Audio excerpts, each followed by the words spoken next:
নমস্কার সবাইকে, আন্তরিক স্বাগত জানিয়ে আজকের এই ফেসবুক লাইভ সেশনটা আমরা শুরু করছি।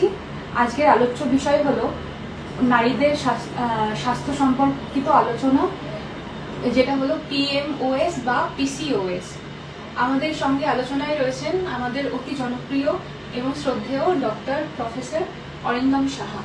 স্যার, আপনাকে স্বাগত। হ্যাঁ স্যার, প্রথমেই আপনাকে যেটা জিজ্ঞেস করব সেটা হলো পিএমওএস বা পিসিওএস কি, আসলে কি এটা?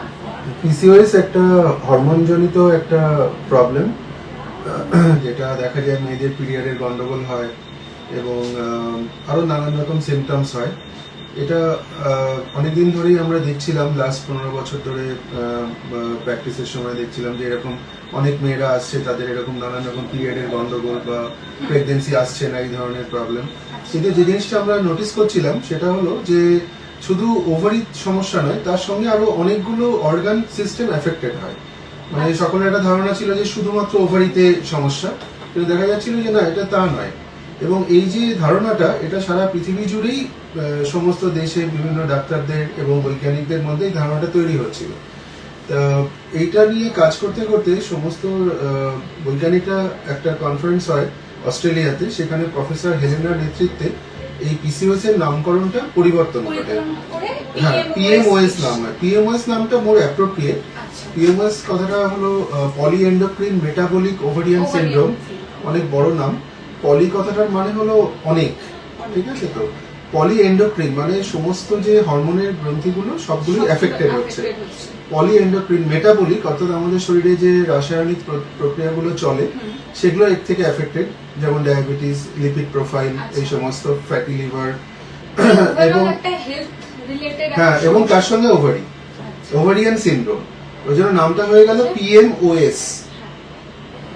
এবার কোন কোন লক্ষণ দেখলে একজন মেয়ের মনে হতে পারে যে পিএমওএস থাকতে পারে তার? হ্যাঁ, এই যে পিএমওএস, এটা আমাদের ইউজুয়ালি দেখা যায় reproductive age group. Reproductive age group বলতে মোটামুটি মেনস্ট্রুয়েশন শুরু হওয়ার পরে, মানে যখন একটা মেয়ে মোটামুটি 13-14 বছর, মানে হাই স্কুলে পড়া শুরু হলো, সেই থেকে আপ টু অ্যারাউন্ড 40। তো এই টাইমের মেয়েদের ইউজুয়ালি যে school going, high school going মেয়েরা বা কলেজ গোয়িং গার্লস যারা, তারা আসে মূলত পিরিয়ডের সমস্যা, এবং কিছু কিছু মেয়েদের এটাও থাকে যে অনেক বেশি অ্যাকনি হচ্ছে, মাথার চুল পড়ছে, হ্যাঁ, ফেশিয়াল হেয়ার গ্রোথ, মানে কসমেটিক প্রবলেম। তাই নিয়ে অধিকাংশই প্রথম অনেকে স্কিনের ডাক্তারদের কাছেও যান, ওনারাও পাঠিয়ে দেন যে দাও তুমি গাইনোকোলজিস্ট দেখাও। চুল ওঠাও কি এটার সঙ্গে হ্যাঁ, রিলেটেড। এবং তারপরে যে গ্রুপ অফ মেয়েরা আসে সেটা হচ্ছে ম্যারিড মেয়েরা, যারা আসে মূলত ইনফার্টিলিটি নিয়ে, যে আমি বিয়ে করেছি, আমার পিরিয়ডের গন্ডগোল, আমার বেবি আসছে না। আচ্ছা আচ্ছা, কোন বয়সের মেয়েদের মধ্যে এই সমস্যা সবথেকে বেশি দেখার প্রবণতা দেখা যায়? হ্যাঁ, এটা আমি যেটা বললাম, মানে হাই স্কুল গোয়িং মেয়েদের থেকেই শুরু হয় জিনিসটা। এবং দেখা যায় যে পিএমওএস যে ব্যাপারটা, এটা মানে এটা যুগে যুগে আমাদের মধ্যে ছিল। তার কারণ হলো যে অথর্ব বেদাতে এটা সম্বন্ধে মেনশন আছে, ঠিক আছে? মধুমেহ বলতো তখনকার দিনে ডায়াবেটিসে, ঠিক আছে? সুতরাং এটা ছিল, এবং এটা মেয়েদের, আমরা এটা জেনেটিক্যালি এটা ক্যারি অন করি। সুতরাং এটা মানে মেয়েটার মেনস্ট্রুয়েশন যখনই শুরু হয় তখনই তার পিরিয়ডস এর গন্ডগোলটা শুরু হয়ে যায়। সেই টাইম থেকেই প্রবলেমগুলো শুরু হয়, এবং বিয়ের পরে যখন প্রেগন্যান্সি চাইছে তখন তো আরো বেশি প্রবলেম হয়। হ্যাঁ, তখন ন্যাচারালি তারা ডাক্তারদের কাছে আসেন। বিফোর প্রেগন্যান্সি এই সমস্যাগুলো তারা আরো বুঝতে পারে। হ্যাঁ, তার কারণ হলো যে ওই স্কুলে পড়ার বা হয়তো ক্লাস 10-12 এক্সাম দেবে, তখন পিরিয়ডস এ প্রচন্ড গন্ডগোল হচ্ছে, এরকম প্রচুর মেয়েরা আসে, মায়েরা নিয়ে আসে মেয়েদের, এসে বলে যে এরকম মেয়ে পরীক্ষা দিতে পারছে না, টিউশনে যেতে পারছে না, পিরিয়ডস খুব ইরেগুলার হচ্ছে, এই আর কি। আচ্ছা, বংশগত কারণ বা জীবনযাত্রা কি এর কোনো ভূমিকা আছে? হ্যাঁ, যেটা বললাম আর কি, যে এটা হ্যাঁ হেরিডিটারি একটা, মানে আমরা জেনেটিক ট্রেট, মানে সাউথ এশিয়ান পপুলেশন, যেটা আমাদের যে দেশগুলো আর কি, ভারত, পাকিস্তান, বাংলাদেশ, শ্রীলঙ্কা, আমাদের এই পপুলেশনের মধ্যে এইটা আছে, ঠিক আছে? ইনসুলিন জিন একটা পরিবর্তিত পরিস্থিতিতে আমাদের মধ্যে থাকে, সেটা রেজিস্ট্যান্সের জন্য এই জিনিসটা হয়। তার ফলে এটা যুগে যুগে ছিল, আমাদের মেয়েদের মধ্যে আছে। আগে এটা এত প্রকট ছিল না, তার কারণ হচ্ছে যে এত ফাস্ট ফুড বা এত রকমের খাওয়া দাওয়ার ব্যাপারটা ছিল না। তাছাড়া মেয়েরা অনেক বেশি খেলাধুলা করতো, অনেক বেশি অ্যাক্টিভ লাইফ ছিল। হ্যাঁ, এবং অনেক অল্প বয়সে মেয়েদের বিয়ে হতো, সুতরাং অনেক আর্লি প্রেগন্যান্সি হয়ে যেত, সুতরাং এত দূর অব্দি ব্যাপারটা গড়াতো না। কিন্তু এখন যেহেতু মেয়েরা লেখাপড়া শিখছে, একটা সামাজিক পরিবর্তন, তারা চাকরি করছে, দেরিতে বিয়ে করছে, মানে ম্যাক্সিমাম মেয়েদেরই 30-এর পরে তারা বিবাহিত জীবনে ঢুকছে, ন্যাচারালি এই ধরনের প্রবলেমগুলো অনেক বেশি আকার ধারণ করেছে। এবং সেই জন্য কিন্তু এই প্রবলেম কিন্তু ছোটবেলা থেকেই দেখা যায়। ছোটবেলা থেকে দেখা গেছে। অনেকেই মনে করেন যে পিএমওএস মানেই মা হওয়ার সম্ভাবনা, এটা কি সঠিক? না না না, 100% মা হবেই। আচ্ছা, মানে এটা একটা ভ্রান্ত হ্যাঁ, এটা ভুল ধারণা। পিএমওএস এর চিকিৎসা কিভাবে হয় স্যার, একটু যদি চিকিৎসা মানে ওই যেটা বলছিলাম যে এটা যেহেতু আমাদের মধ্যে দেখা যায় যে যুগে যুগেই ছিল, হ্যাঁ, যে- বেদাসে বেদের চিকিৎসাও লিখে রেখেছে, লিখেছে আহার এবং বিহার। আহার এবং বিহার। হ্যাঁ, সেটা এখন আমাদের মডার্ন সায়েন্সে বলছে যে ডায়েটারি মডিফিকেশন এবং লাইফস্টাইল মডিফিকেশন, আচ্ছা। সেটাই বেদে লেখা ছিল আহার এবং বিহার। ঠিক আছে, তো লাইফস্টাইল ডায়েটারি মডিফিকেশন মানে রিফাইন্ড যে চিনিটা, মানে রিফাইন্ড কার্বোহাইড্রেট, যেমন হচ্ছে যে চিনি, ঠিক আছে, এবং ময়দা, এই দুটো জিনিস কিন্তু খুব ডেঞ্জারাস। হ্যাঁ, এই দুটো জিনিস কিন্তু একদমই অ্যাভয়েড করতে। এবং এখন আমাদের যত রকমের খাওয়া দাওয়া হয়, চিনি মানে অলমোস্ট সবকিছুতে দেওয়া থাকে। আচ্ছা, এইটা মানে পিএমওএস থাকলে কি ধরনের খাবার খাওয়া উচিত হ্যাঁ সেটা আপনি হ্যাঁ, মানে ওই আর কি, মানে খাবারের মধ্যে যেমন ময়দা। সুগার অ্যাডেড ফুড যেগুলো, সকালবেলা বিস্কিট খাচ্ছে, টিফিনে কেক খাচ্ছে, ঠিক আছে, মানে cake, biscuit, pastry, ice cream, cold drinks, Cadbury, chocolate, মানে যেগুলো অত না ভেবেই সবাই খেয়ে নেয়। খেয়ে নিচ্ছি, কেউ সেটাই মেয়েকে একটা আমাদের দিলাম, affect হ্যাঁ, করছে। ও খেলো, কিন্তু অ্যাকচুয়ালি মানে রেগুলার যদি এগুলো খায় তাহলে কিন্তু অসুবিধে। আর একটা জিনিস যেটা খুব বেশি আমাদের এখানে খাওয়া দাওয়া চলে, সেটা হচ্ছে ময়দা। হ্যাঁ, ঠিক আছে, তো ময়দার জিনিস প্রচুর, মানে সে বিস্কিট, কুকিজ থেকে শুরু, এছাড়া মোমো, পাস্তা, পিৎজা, যেগুলো এই যে আমাদের খুব হ্যাঁ প্রিয় হ্যাঁ, এখন প্রিয় একটা জিনিস। ছেলে মেয়েদের হ্যাঁ, এবং যেহেতু ময়দাটা এত বেশি প্রচলন, মানে যত রকম ফাস্ট ফুড, তার মধ্যে ময়দা একটা মেজর ব্যাপার, সুতরাং বাচ্চারা এগুলো খাচ্ছে ন্যাচারালি। এবং সেটা খেয়েও মেকআপ হতো যদি তার ওই যে যেটা বললাম এর পরেরটা লাইফস্টাইল, হ্যাঁ, যদি তার অ্যাক্টিভ লাইফ থাকতো। কিন্তু সেটা তো নেই এখন, ম্যাক্সিমাম টাইমে তারা পড়াশোনা করছে, মেয়েরা মানে বসেই সেই আছে। ঘরের মধ্যে একটা আবদ্ধ জীবন। হ্যাঁ, চাকরি করতে গেলেও সে বসে কাজ করছে, এসি ঘরে বসে আছে। হ্যাঁ, সুতরাং তার ফিজিক্যাল অ্যাক্টিভিটিটা খুব কম।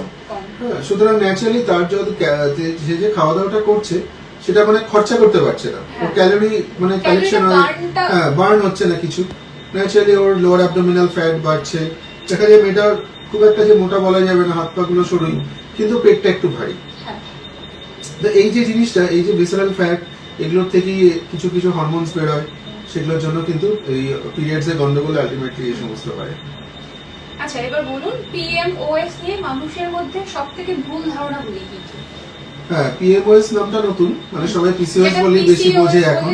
হ্যাঁ, এটা অ্যাকচুয়ালি মে মাস 2026 সাল থেকে পিএমওএস নামটা এসছে। হ্যাঁ, তা এই পিএমওএস নিয়ে কতগুলো ভুল ধারণা আছে, যেমন হচ্ছে যে শুধু মোটা মেয়েদের পিসিওএস হয় বা পিএমওএস হয়, ঠিক আছে, এটা কিন্তু ঠিক নয়। লিন পিসিও কিন্তু সবসময় ছিল, আছে, ঠিক আছে, মানে আমরা রেগুলারলি পেশেন্ট দেখি যে মেয়েটি খুব একটা মোটাসোটা নয়, রোগাই বলা যায়, কিন্তু তার পেটটা একটু ভারী, ঠিক আছে, এবং তার পিরিয়ডে প্রচন্ড গন্ডগোল, বা তার ফেসিয়াল হেয়ার গ্রোথ। হ্যাঁ, এবং তারা কিন্তু বলে যে এটা তো আমি তো মোটা নই, মোটা মেয়েদেরই তো হয়, কিন্তু তা কিন্তু নয়, লিন পিসিও কিন্তু প্রেভেলেন্ট। সেকেন্ডলি একটা ধারণা আছে যে পিসিও বা পিএমএস থাকলে বাচ্চা হবে না, এটা একদমই ভুল ধারণা। 100% গ্যারান্টি দিয়ে বলা যায় যে বাচ্চা হবেই। হ্যাঁ, তার একটু কিছু চিকিৎসা প্রয়োজন হতে পারে, কিছু পরিবর্তন হতে পারে, কিন্তু বাচ্চা তার হবেই। আর থার্ড একটা ভুল ধারণা যে পিসিও তে বোধহয় অপারেশন লাগে, পিসিও কিন্তু কোনো অপারেশনের সিচুয়েশন নয়, ঠিক আছে। পিসিও একদমই লাইফস্টাইল এবং মডিফিকেশন, ডায়েটারি মডিফিকেশন, এবং কিছু ভালো ভালো ওষুধ বেরিয়েছে এখন, সেগুলো দিলে পরে কিন্তু মেয়েটি একদমই ঠিক করে নিতে পারে নিজেকে। কোন কোন লক্ষণগুলো দেখা দিলে দেরি না করে অবশ্যই গাইনোকোলজিস্ট দেখানো উচিত আমাদের? মেইনলি হচ্ছে ইরেগুলার পিরিয়ডস। ইরেগুলার পিরিয়ডস যদি একটা মেয়ে অনুভব করে, তার কিন্তু ডাক্তারের সঙ্গে পরামর্শ করা উচিত, গাইনোকোলজিস্ট দেখানো উচিত। এছাড়াও তো যদি দেখা যায় ফেসিয়াল হেয়ার গ্রোথ বা হেয়ার ফল হচ্ছে বেশি, এই ধরনের সিচুয়েশন গুলো হলে কিন্তু হেয়ার ফলটা তার মানে ইম্পর্টেন্ট রিজন। হেয়ার ফল যদি একটা ইয়াং মেয়ের হওয়ার কথা নয়, যদি তার হয়, তার কিন্তু ভাবা উচিত যে আমার একজন ডাক্তার দেখানো উচিত। তার কারণ হলো এটা কিন্তু পুরোটাই মানে হরমোন রিলেটেড। আচ্ছা, যেরকম আপনার facial hair growth, actually PCOD তে পুরুষ হরমোনের রেশিওটা বেড়ে যায় শরীরে, যার জন্য তার মধ্যে কিছু পুরুষালী ফিচার্স দেখা যায়, যেমন ফেসিয়াল হেয়ার গ্রোথ বা মাথার চুল পড়ে যাওয়া। তো সেই সব হলে কিন্তু আগে থেকেই দেখানো উচিত, যাতে ট্রিটমেন্ট করে সেটাকে ঠিক করা যেতে পারে। আচ্ছা, এবার আপনাকে কিছু কুইক কোয়েশ্চেন করব, যেটা খুব অতি সংক্ষেপে আপনি উত্তর দেবেন। পিএমওএস কি সম্পূর্ণ ভালো হয়? এটা কোনোদিনই ভালো করা যায় না, এটা ইজ এ কন্ট্রোলেবল সিচুয়েশন, এটা কিউরেবল নয়, যেরকম ডায়াবেটিস। আচ্ছা, পিএমওএস থাকলে কি এক্সারসাইজ জরুরি? 100% কার্ডিও করা খুবই ইম্পর্টেন্ট। ইরেগুলার পিরিয়ড হলে কি সবসময় সেটা পিএমওএস এর লক্ষণ? না, আরো কারণে হতে পারে, ডাক্তারের পরামর্শ খুব ইম্পর্টেন্ট, কেন ইরেগুলার হলো। আচ্ছা, মানসিক চাপ কি পিএমওএস কে বাড়ায়?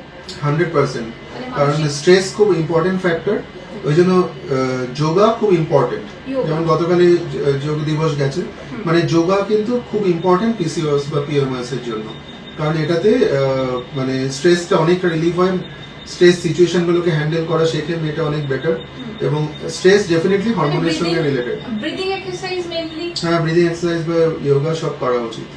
ব্রিদিং এক্সারসাইজ থেকে একটু মেন্টাল প্রেশারটা একটু কম হুম, থাকে। হুম, হুম। আজকে প্রশ্নগুলো এখানেই শেষ হলো, এবং আজকে আলোচনা থেকে আমরা জানতে পারলাম যে পিএমওএস কোনো লজ্জার বিষয় না, এটা সঠিক এক্সারসাইজ, নিয়মিত খাবার অভ্যাস ভালো এবং স্বাস্থ্যকর জীবনযাত্রার মাধ্যমে এটা কন্ট্রোলে আনা যায়। আর ধন্যবাদ ডক্টর অরিন্দম স্যারকে এত সুন্দরভাবে বিষয়গুলো আমাদেরকে বোঝানোর জন্য। আপনাদের এই ভিডিওটি ভালো লাগলে লাইক, শেয়ার এবং কমেন্ট করুন। আর ভবিষ্যতে নারী স্বাস্থ্য সচেতনতা সম্পর্কে আরো গুরুত্বপূর্ণ ইনফরমেশন পাওয়ার জন্য আমাদের পেজটি ফলো করুন। ধন্যবাদ, সুস্থ থাকবেন, সচেতন থাকবেন।